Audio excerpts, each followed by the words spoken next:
Good day mga karakatera! Ngayong araw nga pala ay nandito kami sa may Quatox, dito sa may mataas na kahoy. Kakain nga daw pala kami ng lomi kaya kami nandito. Kaya't samahan nyo kami, let's go!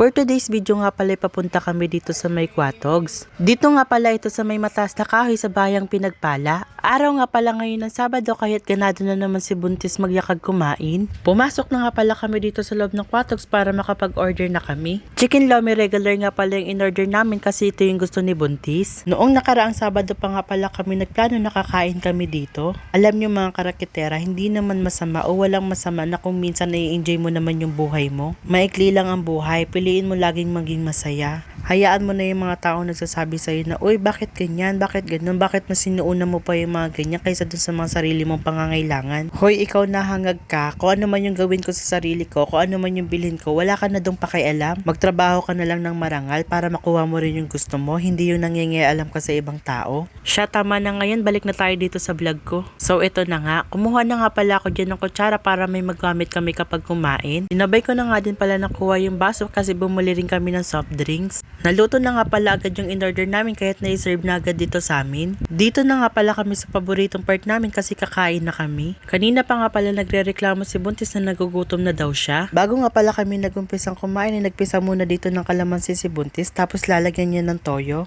Chicken lomi regular nga pala yung in-order naming tatlo kaya't sulit na sulit. Sa halagang 98 pesos hindi ka na talaga lugi. Baka nga pala meron magtanong sa inyo kung saan tong location ng Quatox. Dito po ito sa may mataas na kahoy. Alala ko lang bigla, kumain na nga din pala kami dito dati tapos yung kinain namin ay chiksilog. At nung natapos na nga pala kami kumain doon sa may Quatox kaya't naglakad na kami papunta doon sa may bayan. Magpapasama kasi ako kay Buntis, pupunta kami doon sa may nagtitinda ng puto doon sa may Talipapa. Habang naglalakad nga pala kami nadaanan namin tong one plate. Sabi sa akin ni Buntis doon naman daw kami sunod kakain. Naglalakad na nga pala ako dito sa may Talipapa kung saan malapit yung papareserban ko ng puto. Dumaan na nga muna pala kami dito sa may gulayan kasi bibili daw si Buntis ng karot. Bumili na nga rin pala si Buntis ng baboy tapos ipapagiling niya. Binayaran na nga pala ni Buntis yung nabili niyang karot at saka sibuyas. At nung nakapagpagiling na nga pala si Buntis ng baboy ay pumunta na agad kami dito sa may nagtitinda ng puto. Magpapareserve kasi ako dito ng puto tapos bukas ko kukunin ng umaga. Inusap nga lang pala ito sa akin na si Batan kasi birthday daw bukas ng anak niya.